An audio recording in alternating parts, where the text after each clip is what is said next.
Hi, I'm Raylene Taskoski, and I've talked to over 10,000 women about sex over the past decade. Welcome to the Stand-Up Comedy Sex Ed podcast. Welcome to Stand-Up Comedy Sex Ed. It's where you can get questions answered like, how long does it take the average man to orgasm? and, How long does it take the average woman to orgasm? and also, why is it so hot in here? audiences agree it's brilliantly funny. Raylene makes sex ed fun.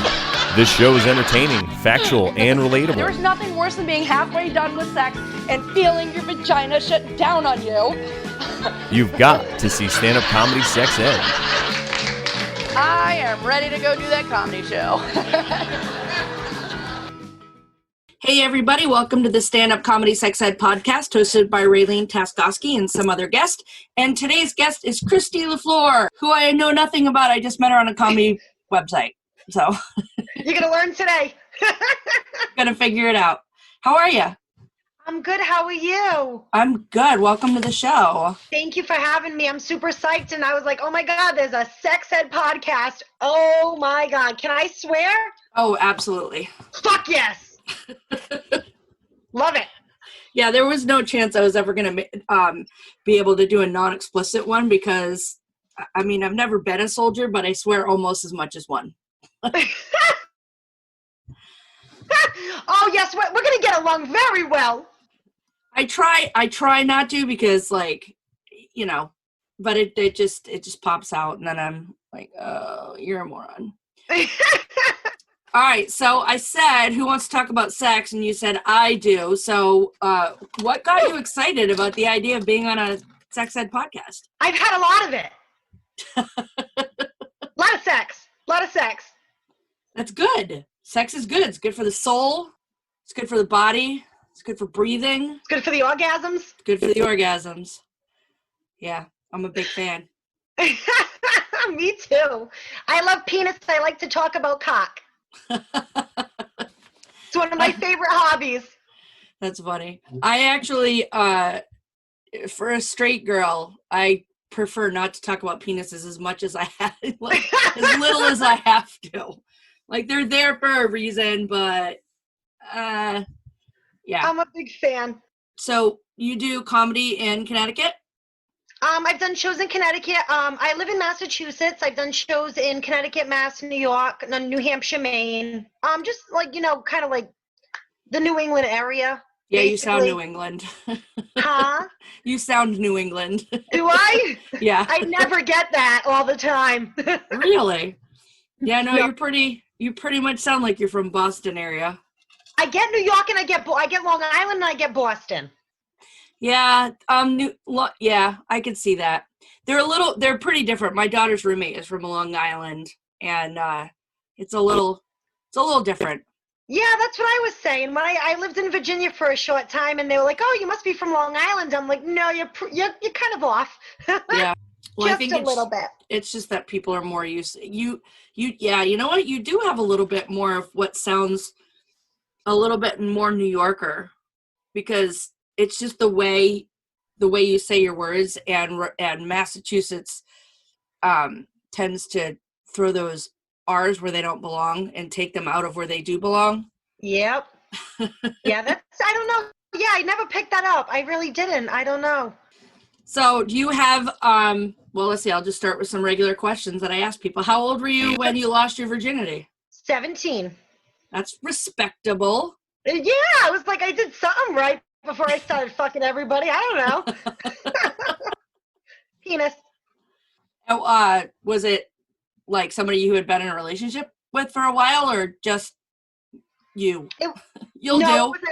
It was a steady boyfriend. I think he got the ball rolling for, you know, the heartbreak that caused all the fucking I did the rest of my life. I don't know. Who knows? If you think about psychology wise, it kind of like, yeah.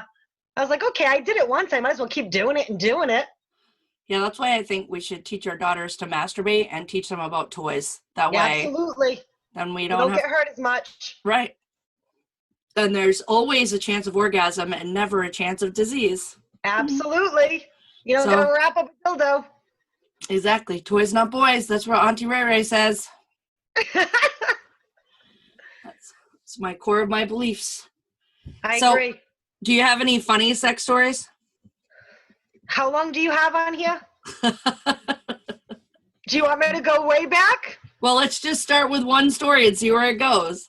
All right. So a couple years ago, I was on a lot of dating websites, and I I met this guy who looked attractive because his picture, you know, he looked great. So we met up to play some pool, and I didn't realize till later on when he smiled, he had chiclets in his mouth, but the sex was amazing. So I had him bend me over every time so I wouldn't have to look at him smile. You got to adapt, you know? I kept him around. He had a huge dick, too. It was like, you know, I'm hiding in my house for a reason. One of my kids is home, so I shut all the doors in between me and his room so he couldn't hear this shit. But I don't know. I mean, I've had some dating stories. I'm trying to think about. I mean, I had no problem with hookups when I was single a few years back. My ex-husband's a cross-dresser. I don't know if that's a funny dating story. Well, I don't know if it's a dating story, but it's a funny story. It's a fun. Yeah. I used to have. Is it a publicly known thing though? Absolutely. Not okay, because I don't want to be outing anybody's sex lives if they're not on my show. No. The only reason I talk about it publicly is I wrote jokes about it is because he actually wrote a book, and he put it on Amazon talking about it. So I figured it was, it's okay. It's out in the open. Yeah, it's fair game. Book. Fair game. Yeah. No disrespect. I used to have to fuck him with Victoria's Secret women's underwear on, and I wasn't the one wearing them. We didn't last much longer after that. I don't know. It's just not my kink. You know what I mean? Right. He's a straight guy. He just likes women's clothing. I don't know if straight is maybe debatable. I don't know. I mean, he wore women's bathing suits too. I don't know. It was kind of like I ran before I found out I was, a Fran Drescher show or some shit. I didn't want to take that chance. So. Well, I mean, he could have been completely straight. He just likes women's clothes. Possibility. Yep. That is, like you said, it's a kink. Yeah. That's like I'm saying, it wasn't my kink. Some people like their toes licked. Some like to wear women's underwear. Some like, who knows? Everybody has their own thing, and I don't know. That wasn't mine. I don't know. What's your kink? Oh my God. Spanking. All right. Yeah, spanking. I don't know if I should say this publicly. Being tied up if you trust someone. Right. It's always got to be someone you trust. Absolutely. Oh gosh, I don't know. Definitely not getting my toes sucked. Just enough. Love that. See, some people do, and I get it. I was gonna say, is it okay to ask what's yours? I mean, I would say that's literally the only.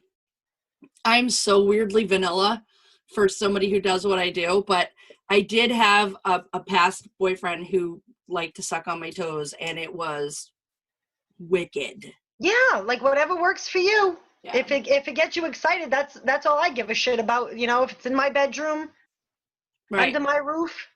Yeah. It is weird. I don't have a lot of kinks. Like, I like to fantasize, but the things that I fantasize are not things that I actually want to happen. It's kind of like it's like our family's Christmas list. If you write it on the Christmas list, it means you really don't want it because you're not getting it. Can we expand on that? I'd like to get to know you a little bit. I just like to fantasize, and it's stuff that I wouldn't do,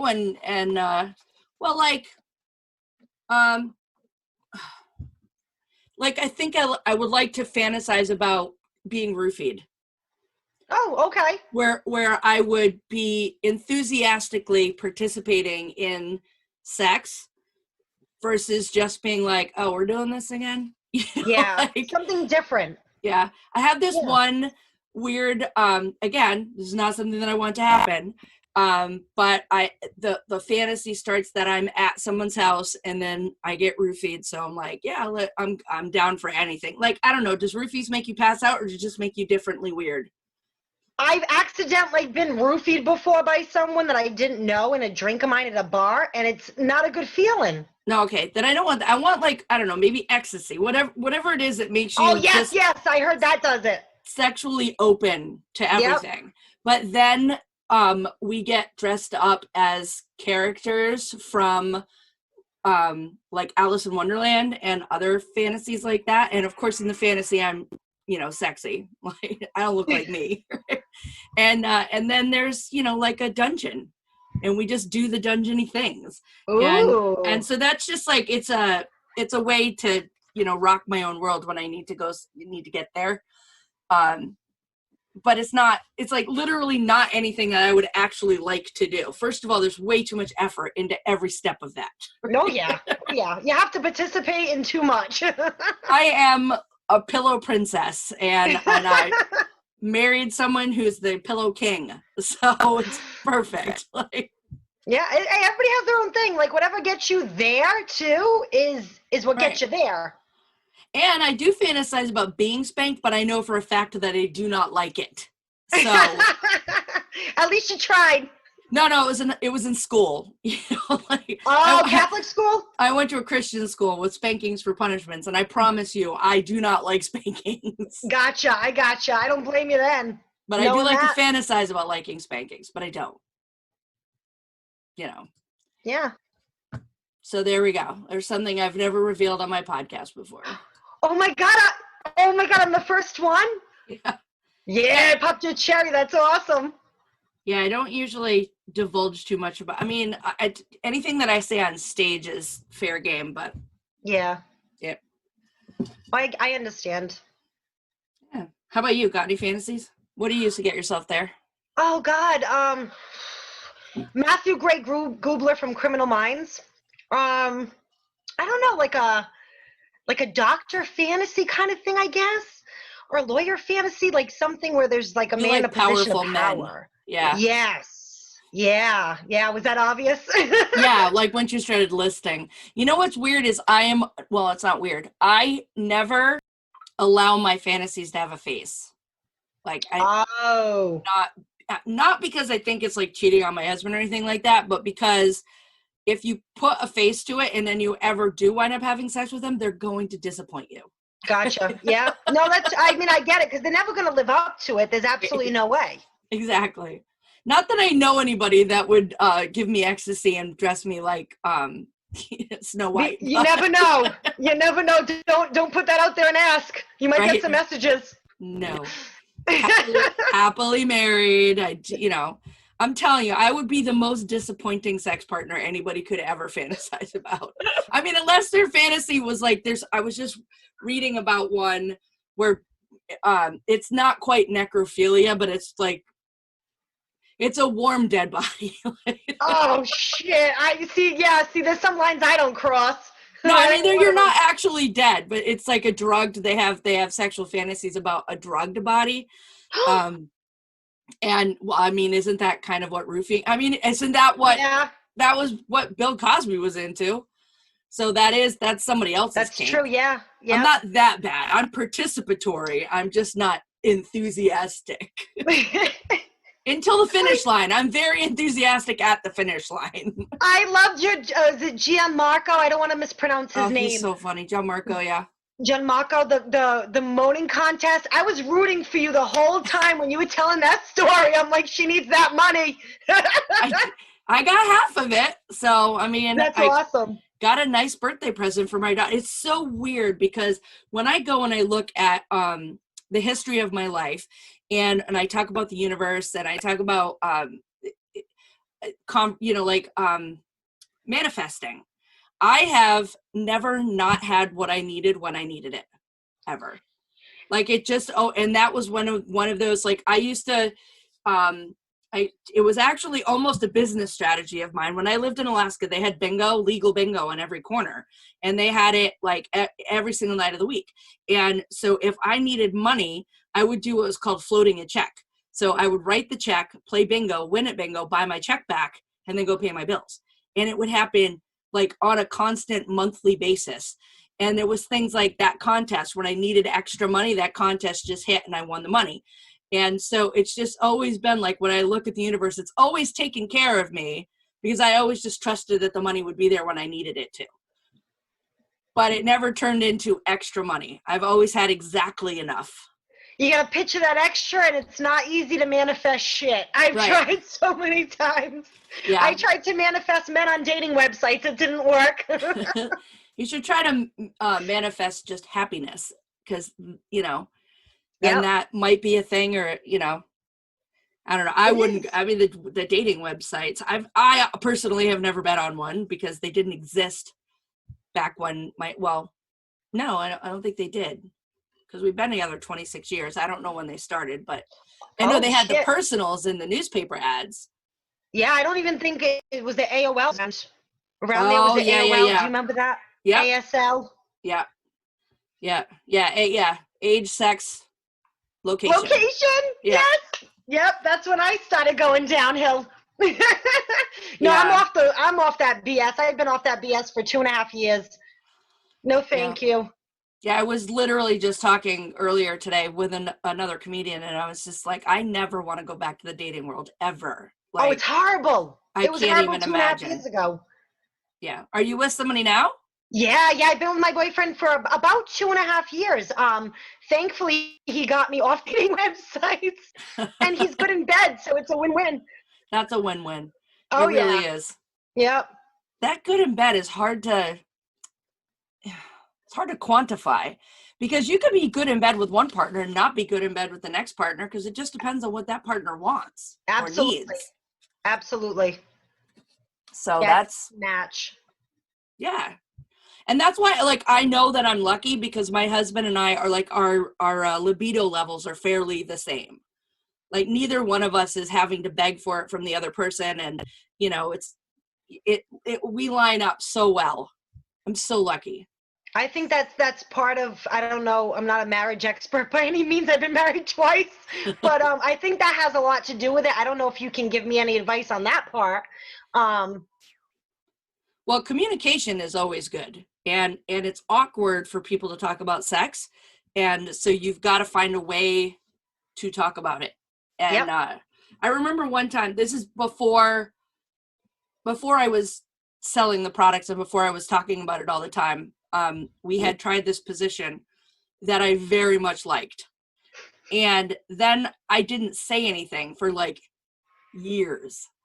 And then, you know, one day, I don't know, I was probably drunk or something. And I was like, remember that thing that we did that time? And he's like, yeah. And I'm like, I really like that.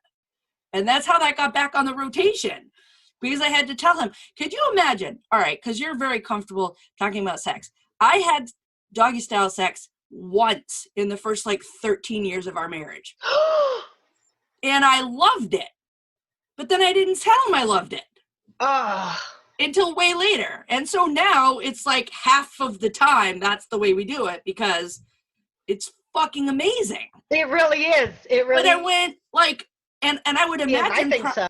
Like the first, trying to think of where we were in our lives, I think the first 5 or 6 years we never did it, and then we did it the one time, and then we didn't do it again for the next 5 or 6 years. And I was just like, why? Wow. Because I was afraid to say that was, could we put that on the menu, please? Let's do it that way. Yep. I remember I saw a meme one time, and it was like a medical person had said, doggy style is physically the worst position for a woman to have sex in. And somebody else said, shut your fat mouth, Linda. I was just like, yeah, that's how I feel. You shut your mouth. I don't know how many women are going to agree. I don't know if you've asked other women, but I fucking agree. It's amazing. I like it. Yeah. I love it. Depends, again, on who you're with. Right. Well, yeah, and it depends on your body, too, because I think, I mean, as I've said on every single occasion, every single woman's body is different. Every single woman's clitoris is in a different place. Yep. At least, you know, maybe not the top part of it, but the bottom part of it. So, you know, and just because somebody that you were with before liked something doesn't mean the person that you're with now is going to like that. And it might not do anything for them whatsoever.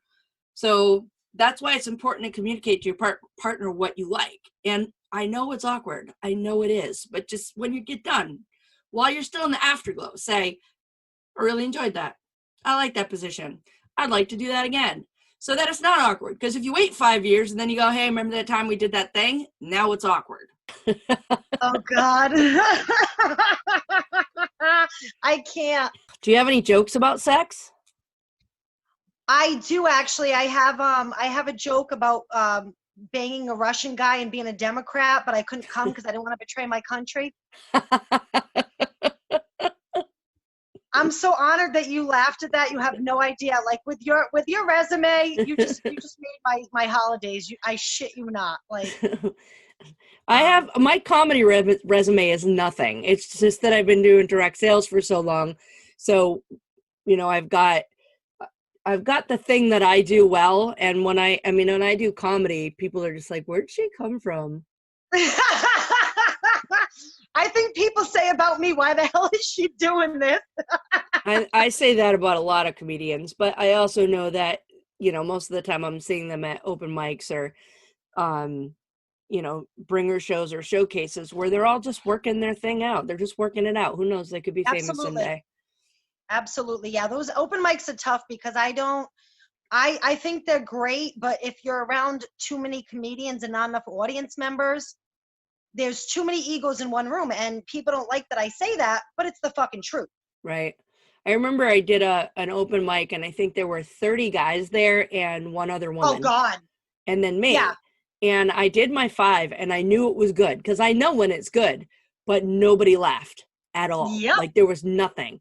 And afterwards there were guys coming up to me and go, man, you were hilarious. That was so great, you know? And I was like, hey, you know what would have been awesome if you had laughed. That would have been helpful. Right? But they were like, they all liked it. But because I talk about penises a lot, guys get uncomfortable and they don't want to laugh. But if they're there with their girlfriends, they'll laugh. Yeah. Yeah. Right. But I got annoyed. And that was the day, I think that was probably the last real open mic that I did. Cause I was just like, there's nothing for me here. Like you're not paying attention. And if you are, you're purposely not laughing. Whereas I will laugh if your joke is even close to being a good joke. I will laugh. And if it's a good joke, I will laugh heartily. Like laughter is a gift for right? Especially to the person on stage. I remember I was at a show one time and it was a comedian's worst nightmare. It was just a big open ballroom and everybody was sitting at round tables. Right. So it's just those are tough. And it was Tammy Pescatelli and she's fantastic. And oh my God. And she's doing her jokes and she's getting nothing from the crowd. And so I just started doing my laugh and, you know, eventually people started to pick up on laughing. And by the end, we, you know, it's like, and it wasn't really, I mean, her jokes were good. People just weren't. She's amazing. She's amazing. Laughing. And I was like, no. I'm going to fix this right now. And if they're not going to laugh at her, they're going to laugh at me for laughing. And at least they'll be laughing. Right. I'm so annoyed with, don't go to a comedy show if you don't want to laugh. You know, I want to say in the aspect of like, when it comes to open mics, there's always a large male crowd and they do override the females. And I think like what you said, I was just done because I'm talking about penises. Like, you know how many stupid ass shit and fart jokes guys can talk about, but God forbid I talk about my vagina and it's not funny. No, fuck you. It is funny, but you can't laugh at that because you feel like I'm demeaning you in some way or emasculating you because I'm taking your territory too fucking bad. Like if it's funny, I'll laugh at anybody. Right. I support everybody, and comedians or not, it doesn't matter. Like we're all supposed to be trying to make people laugh. And if it's funny, it's funny. Too many people are busy shitting on other people because they feel like it's a knock against their ego or their material, and it isn't. Right. And I've got certain subject matter that I just don't like, but damn, if you can make me laugh, you know, about an abortion or about Jesus or, you know, at least try. Right. Well, I mean, there's some where I just roll my eyes and I'm like, well, that's a hack joke and it's not that funny. It's just, you know, but if you can actually make me laugh at one of those things, then I'm like, all right, that's a well-written joke right there. I love to listen to live comedy. I love to watch live comedy. But I mean, we started talking just about open mics, but that's a requirement for people to get better at their jokes. But for somebody like me, I have my direct sales crowd. So anytime I have a new joke, I just try it out on the the direct sales crowd until I've got it nailed. And they don't know that a lot of times they don't know that I'm practicing jokes. Or if I say something and it bombs, I'll be like, that was just something I was trying out for my comedy act. I guess I won't use that. Right? If it bombs. If it bombs in a living room of 7 women, you know, then I don't have something. But I remember I come home from Nashville and I was talking there. I had this whole bit about Spanx and how I got trapped in a restroom because I had pulled my Spanx down and I didn't have enough room to pull them back up again, which has actually happened more than once. And so I'm just telling the story, and there's this girl and she is just dying laughing on the couch, and she goes, "You have got to do stand-up comedy." And I said, "Oh God, thank you." Thank you. Because that was it. Because that's what I was technically doing. I was trying out a joke, and she was just losing it. And I'm like, all right, well, this works for me. And that's so much easier than when you get on stage, actually anytime. Yep. I used to tell people before I started doing stand-up comedy again, I had tried stand-up comedy when I was 27 and I was horrible. And I had no bits, you know. Somebody just gave me a microphone and said, do 5, right? And I was one of those, well, everybody says I'm a funny person, I should just go do comedy, right? I hadn't really put any effort or thought into it. And so then I tried for like 6 weeks and I bombed hard one night, and then I was like, yeah, okay, this is not for me. This is a lot harder than it looks. So and then we come to, and then everybody would say, you should do stand-up comedy, you should do stand-up comedy. And I'm like, no, I do sit-down comedy. That's where like we all just sit around the table and I make you pee yourself laughing. But I don't want to stand up because that's a lot harder. And it's what I call, once you are in an audience where people paid to get in, you now have they're hostile, right? Yes. So if you're just sitting around a kitchen table, or if you're just doing a direct sales party and people aren't expecting to laugh, and so they will freely laugh with you. But once you get into an audience where they paid, they're kind of like, I paid $20. You better make me laugh. Right? And it's a completely different feeling.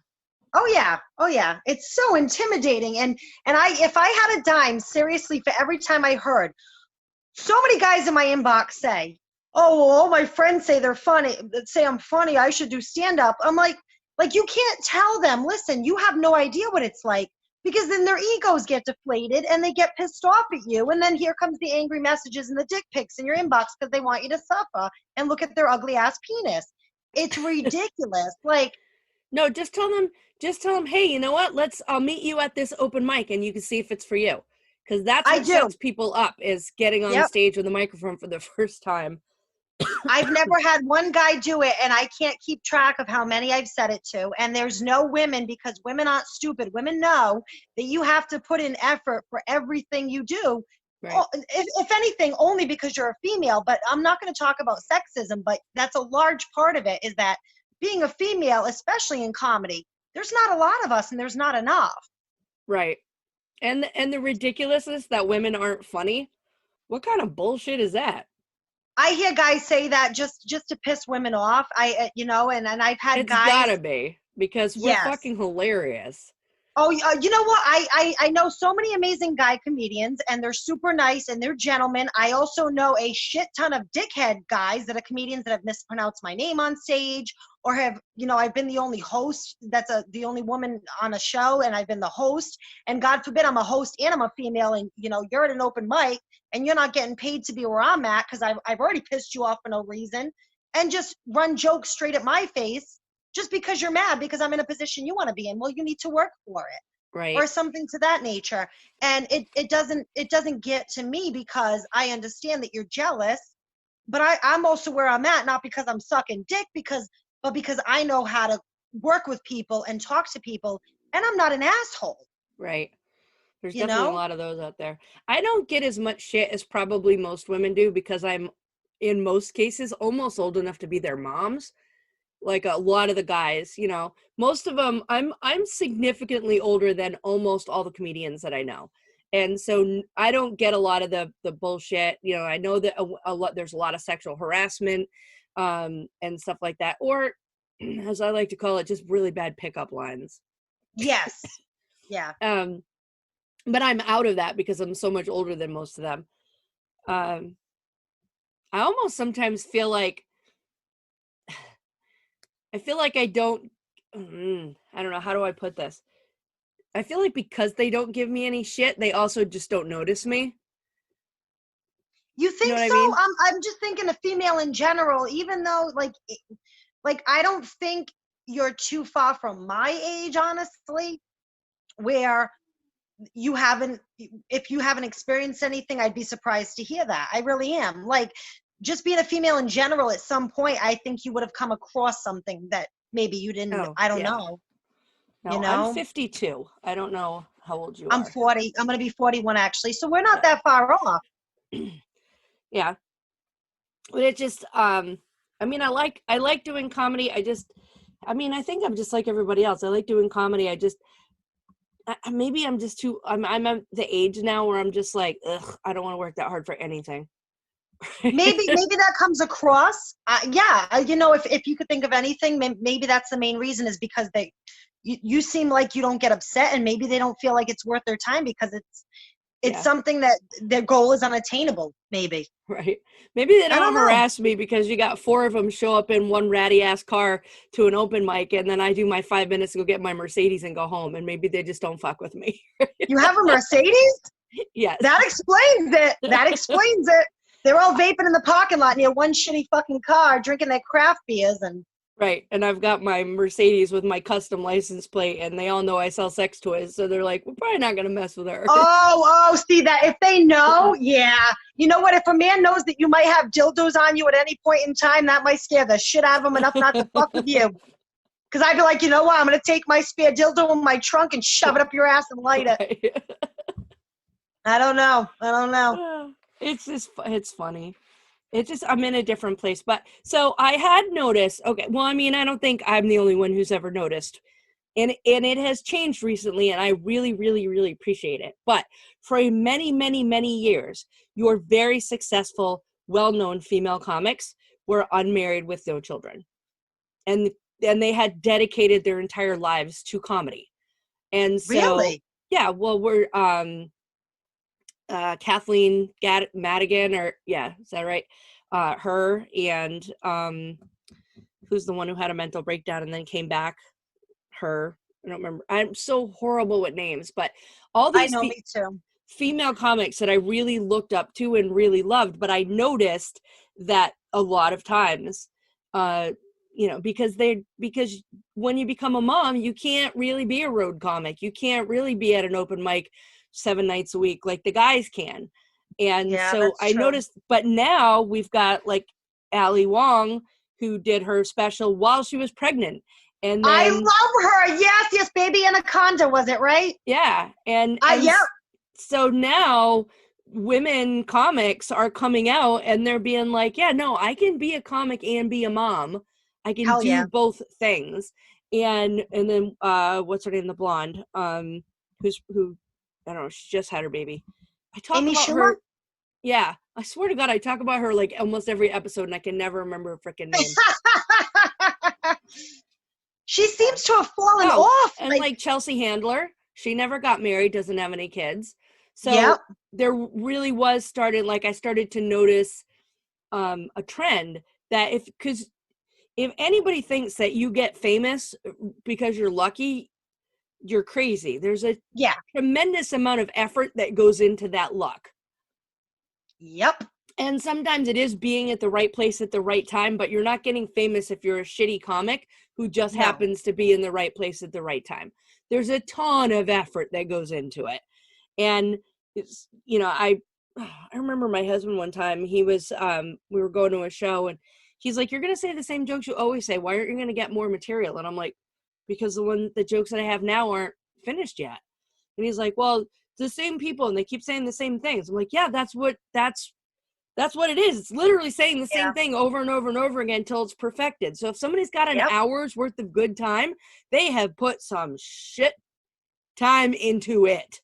Like, absolutely. It's not magic. For some reason, my husband literally thought that like Robin Williams got on stage and just said shit for an hour and never had to practice it. No way. No. I honestly think there's a lot of people who think that. They think that somebody They just do. gets up on stage and, because you've seen the guys at the open mic just grab a mic and just babble for 5 minutes with no direction It whatsoever. is torture as a motherfucker. Right. I had a Torture. friend did it one time, and she was supposed to get, 5 minutes, and 15 minutes later, she's still babbling, and nobody wanted to just go up and go, hey, stop. Oh my God, why? I've done it to people. Yeah, so there's so much effort that goes into it, but I'm glad to see that the female comics now are being able to do it and have their babies and be moms, because if you Yep. look back, up until a couple of years ago, there wasn't a lot of comics who were moms. Yep. I didn't even think of that till you just pointed it out. But yeah, now that I'm looking at it and I'm thinking about some of my favorites, I'm like, oh my God. Yeah, and you know what? The life experiences on both sides can provide so much amazing material. Right. That how can you, if you live the single life, I lived the single life, and then I wrote jokes from my single life and having kids. I write jokes from having kids. I think if you know how to tap into that and you have a talent and you want to work on it, you can write about anything. Yeah. Seinfeld made the most mundane things hilarious, and his following was phenomenal. I know my husband loves him. I didn't get into him till I was older because I honestly didn't understand it when his wave was coming through. I was only like 12 years old. Right. And then as I got older, I was like, oh my God, it's amazing. He takes the most simplistic things, blows it up, but he knows how to do it in a way that people can relate to it and make it funny. Right. And that is a chore. Like, it was that is real war talent. Yes, that's the tagline. It's a show about nothing. And he's not my most favorite stand-up comic, but as far as that show is concerned, wow. Like, yeah. I'm in awe of it, even with the repeats. And my husband's always listening to it. I got him like the full box set, like Once Upon a Time, and I'm like, but I don't want to be here when you listen to it. You're a good wife, though, because you sacrificed what you like in order to get him what he wanted. He likes his show about nothing. I like things like The Big Bang Theory. I love that show. I really do. And it's a well-written show. And that's also why I like Eliza Schlesinger so much, because her comedy is smart. I like a good, smart comedy. And I'm happy to see she's married. I hope she gets to have kids, because she has put in the effort to be a famous comic. And now she deserves to, stop being on the road so much if she needs to and go have another life. I used to watch her on a dating show when I couldn't sleep at 2 a.m. and I'm at a loss for what it is now. And I didn't even know she was a stand-up comedian. I don't know if it came before it or if she was kind of just low-key comic. Oh, it was after it? Yeah, I had no idea. Yep. Yeah, she's been around for a long time. Wow. I've seen some of her stand-up and I really didn't know that. Yeah. Yeah, I mean, I've been probably, I don't want to say obsessed with comedy, but I love to laugh, and I really just love well-written comedy. I love to watch people perform well-written comedy. And it's such an amazing skill, and I love it. And so, I mean, I don't want to be one of those people like, I'm never going to be at that level, because I'm probably not. I'm a different kind of comic. My stand-up comedy sex ed show is more of like it's a comedy show, but it's also an education show at the same time. It really is great, though. It's a good time, and it's fun to listen to. I've listened to quite a few of them beforehand coming on here. Thank you. And it's nice to be able to come out and talk and be able to be free, especially being a female, and talk about sex and things like dick, dildos, assholes, and getting bent over. It's right. Just, it's freeing. Why can't we? We all do it. Right. Yeah. So that's why I have this show, so we can talk about sex, and that's why I do my comedy, and that's why I do my stand-up comedy sex ed, and that's how I pay for my Mercedes. And you got a Mercedes, see? It's a win-win. You're doing what you love, and I don't drive a Mercedes. I drive a fucking Hyundai. Hey, I drove a 2000 Toyota minivan for 318,000 miles. Toyotas are the shit. And my husband, when I went to go buy a new car, said, you need to get the Mercedes, because he'd been watching me lust after Mercedes, a specific car, for years. And I was like, I'll just get a Ford Explorer. And he goes, no, because you've been driving that one. You've done all of these sales. You've done all of these things. And it's time that you had a car that you deserve, and you deserve the Mercedes. So he pays for half of it. So that's awesome. You know what? Much like comedy, if you work for something that hard and you deserve it, why not be happy and enjoy it? I can't believe that I survived COVID and I still haven't missed a car payment. It's been 3 years. COVID. I had no parties this year. I think I've done 7 since mid-July. Well, 7 since March. Right? And normally I do 6 or 7 like a month. And so there's been nothing. But look, I had my comedy show on February 28th, right before everything shut down. That set me up for a couple of months. And then just outside sales, people buying stuff off the website, and I survived. Well, that, and I had unemployment too, so that definitely helped. Yeah, that was a great thing. I wish a lot more people had gotten it, but it was good that they did that, because it gave people the opportunity to be able to afford their lives like they fucking should with this bullshit going on. Right. And it's not I'm easy. Self-employed. I've been self-employed for 14 years, so I've never qualified for unemployment before. Yeah. So for them to open it up for people who are gig workers and self-employed people, musicians, artists, things like people like that, to be able to get it. The only thing is you had to, you can be a gig worker, but you have to keep track of your income.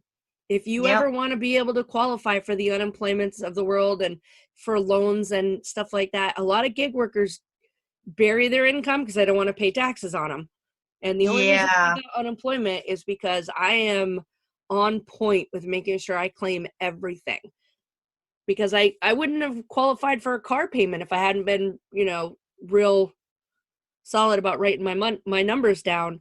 And that's why I got the unemployment, because I write it down. I pay my damn taxes. Yep, so, you have to. You can't think you're going to skirt by and just be like, oh, gimme. You got to show up. Right. And I think something. A couple of years ago, I think if you make less than $5,000 in a side hustle, you don't owe taxes on it. Like, they just consider it like a hobby. I don't remember. I did look it up for somebody, and I did find that once.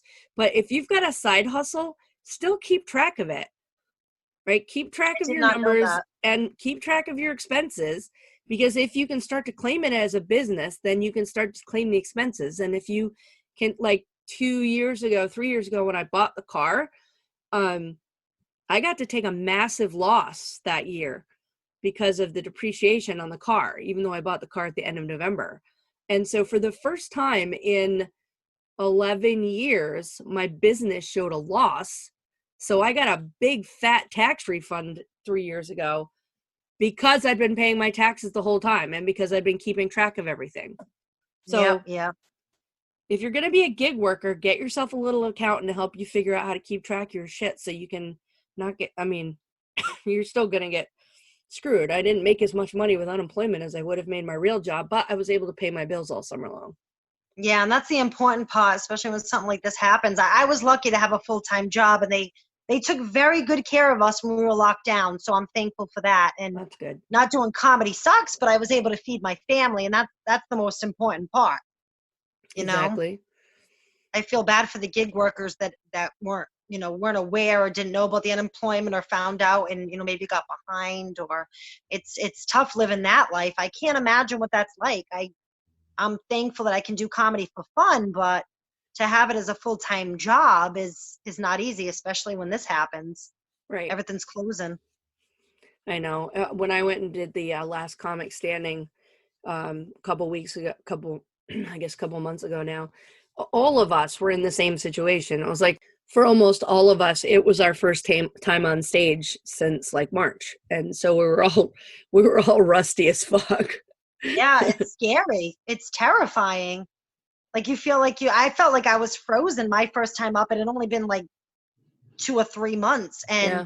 I was like, oh my God, I can't do this. And my legs locked, and it's like, I got to push through. At least you Screw didn't it. pass out and fall off the stage. Oh my God. I felt like I was going to, but that was just the anxiety. Thankfully, it didn't happen. So how can people find you? Like your comedy page? I am at Kristy's comedy shows on Facebook, and it's KRISTY''S, so at Kristy's comedy shows. I'm at Kristy134 on Twitter, Boo Boo FU38 on Instagram, Kristy LeFluer on Facebook. I'm everywhere. I think I missed a social media somewhere. I don't know. Just your LinkedIn, I think, is the only thing you missed. Oh yeah, I don't put that up on purpose. Right. I don't want anybody to see my real life. Yeah, no, you can't see that shit.